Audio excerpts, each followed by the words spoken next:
Eu tenho certeza de que se você chegou até esse vídeo aqui é porque você está muito provavelmente sofrendo com as várias mordidas que seu pequeno tem dado por aí e as porradarias também que ele deve estar distribuindo tanto em casa quanto na escola, né? Então fica ligada que hoje nós vamos falar sobre isso. Seja muito bem-vinda, muito bem-vindo. Me chamo Joana Nicolau, sou psicóloga clínica e educadora parental. E antes da gente adentrar nesse tema, eu quero pedir para você se inscrever aqui no canal. Se inscreve, quando você faz isso, você apoia o crescimento desse canal. Você indica que você está interessado aqui no meu conteúdo e isso incentiva e faz com que eu continue produzindo mais e mais informação relevante para você. Aproveita também para deixar o seu comentário e deixa o seu joinha também, assim você mostra para o YouTube que esse conteúdo aqui é relevante e importante. Vamos lá falar então sobre essas terríveis mordidas e essa mania que seu filho tá aí de ficar batendo em você ou nos coleguinhas toda vez que ele fica frustrado. Vamos lá? A verdade é que requer treinamento, sim, a palavra é essa, treinamento para que os nossos pequenos aprendam habilidades sociais. A grande verdade é que eles vêm ao mundo e eles ainda precisam desenvolver diversas habilidades de convívio com outras pessoas. Precisam também aprender empatia, né? Que é a habilidade de se colocar no lugar do outro. E tudo isso requer então que a gente mostre para eles como é que funciona. Tá? Eles também ainda não têm tão bem desenvolvido a habilidade da fala, da comunicação. Então, quando a gente pensa que eles não têm ainda, né, tantas habilidades sociais desenvolvidas, e não tem ainda, que é a negociação, né, a troca ali, né, aquele jogo de cintura que a gente vai ganhando à medida que a gente vai crescendo e se desenvolvendo. Somado a isso, eles têm ainda pouca habilidade na linguagem, eu tô falando sempre aqui de criança até por volta de 4 anos de idade, tá, pessoal?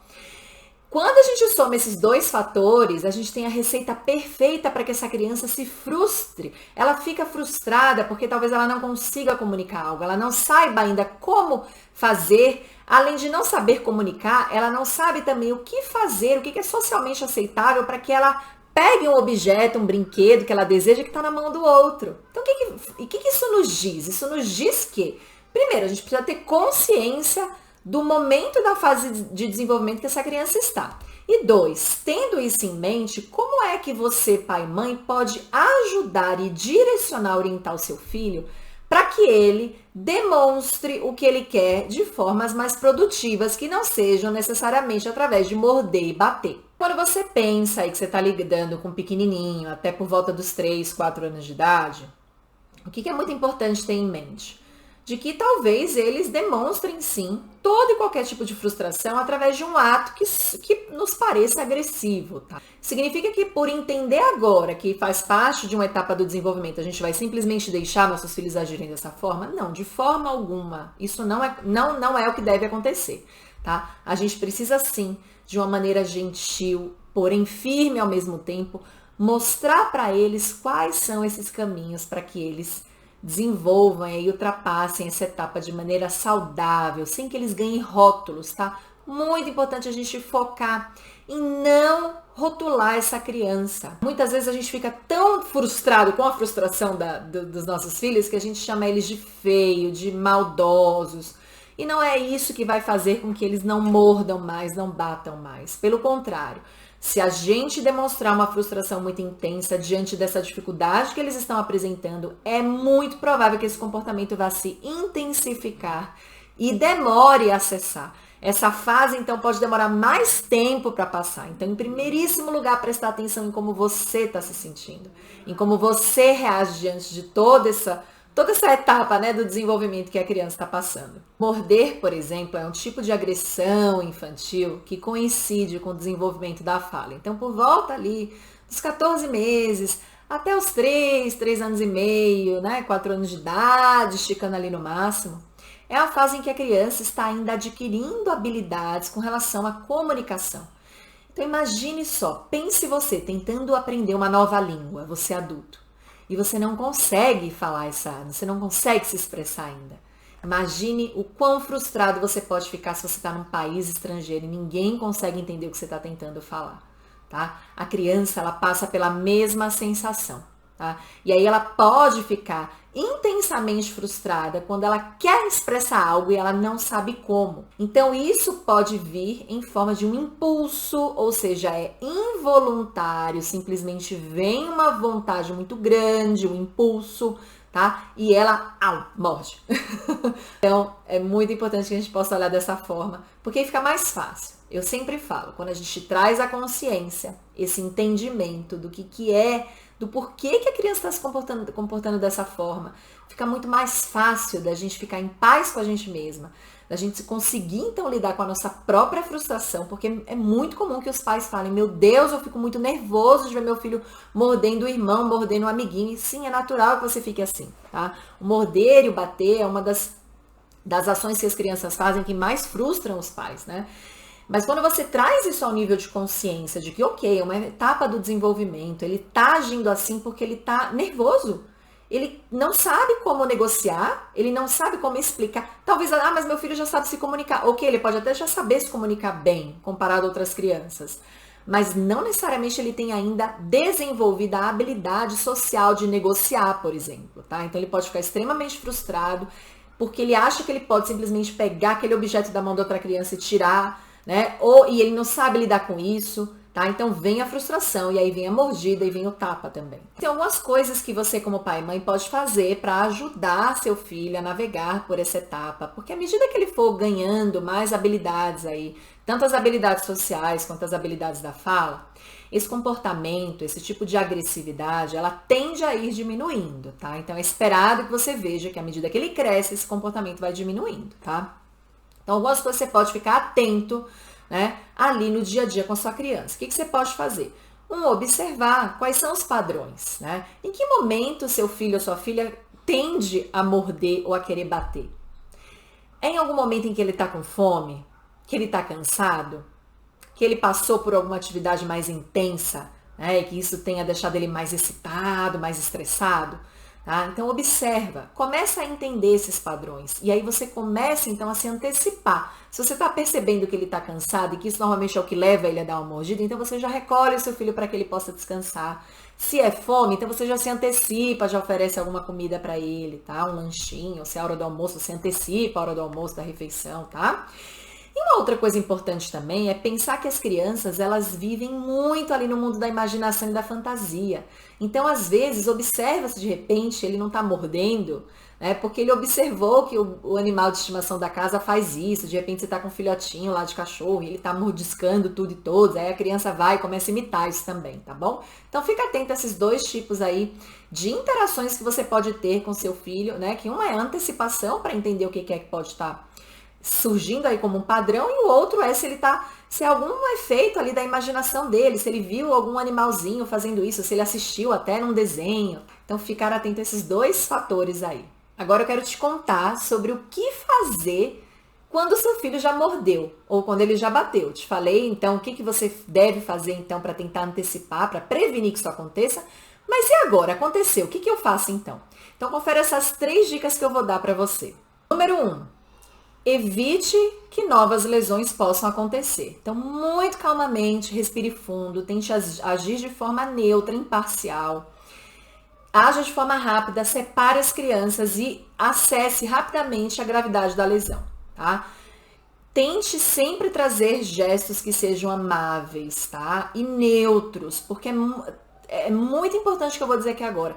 Tanto a criança que foi ferida, quanto a criança que feriu estão machucadas. Sim, a criança que feriu a outra também está machucada, tá? Ela provavelmente está assustada, ela provavelmente está com raiva ainda, ela provavelmente ainda está muito frustrada.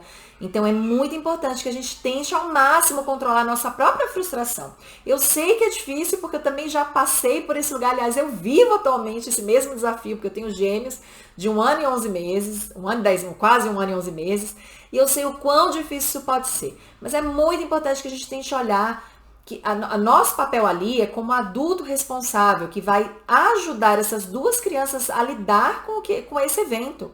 Uma delas foi machucada e precisa de atenção também.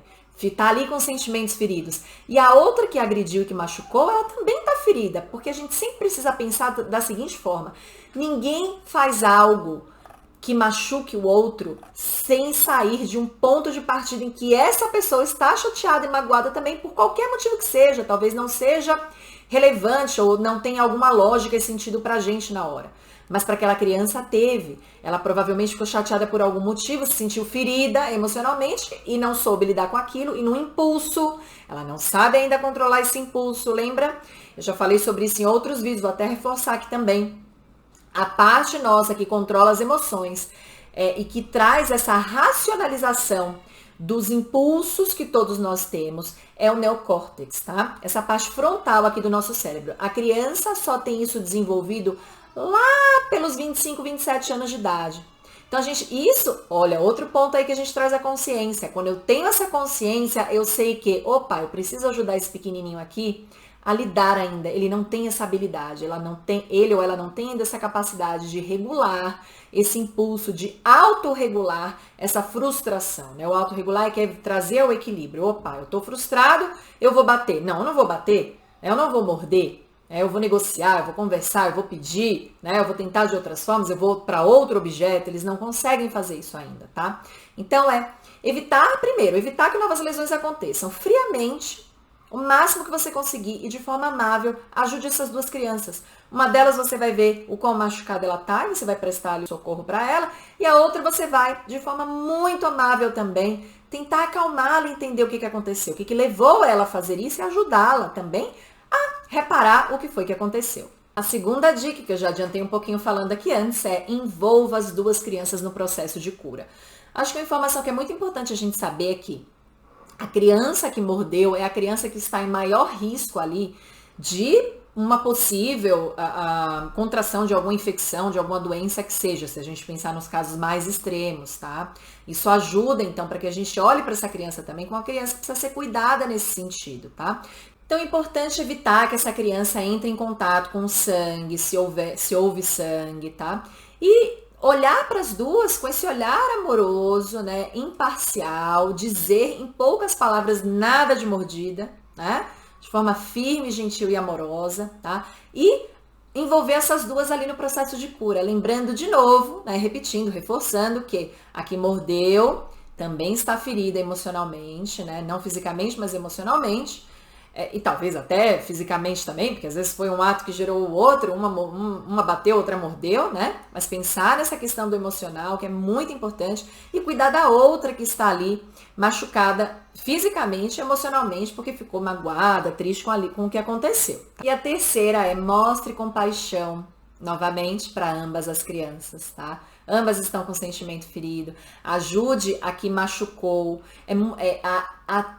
tratar de um processo ali de reparação da outra criança, chame ela para perto da outra, pergunte se ela está pronta para dar um abraço na criança que ela mordeu, se ela gostaria de receber um abraço seu também, para que ela se acalme, né? Eu sei que isso pode parecer completamente fora do que a gente está acostumado a fazer, porque a gente imediatamente entra num piloto automático em que a gente já começa a acusar aquela criança que mordeu de feia, de maldosa, de agressiva, de criança terrível, né? E só que quando a gente faz isso, a gente está, na verdade, minando a autoestima dessa criança e desencorajando ela. A gente perde uma oportunidade belíssima de treiná-la para uma habilidade, que é a habilidade social ali, de fazer as pazes, de reparar uma situação que foi desagradável e que se criou ali, a habilidade social de resolução de problemas. Nossa, mas elas são pequenininhas, já devem... Sim, é desde muito pequenininha que a gente começa esse treinamento, tá? Então, a gente pode já chamar as duas crianças, né? Uma vez que a gente já viu que a situação está sob controle, que a lesão não foi grave o suficiente. Então, chama as duas crianças com esse olhar de muita compaixão, reconhece o sentimento ferido das duas e chama a criança que machucou a outra para reparar essa situação, para pedir desculpas, para fazer as pazes, né? E demonstre empatia pelas duas. Reconheça que uma ficou chateada porque foi ferida e a outra estava chateada e, portanto, muito provavelmente por conta dessa frustração, ela mordeu e extravasou dessa forma, tá bom? Essas eram as dicas, né? E o tema que eu queria abordar com você hoje aqui nesse vídeo.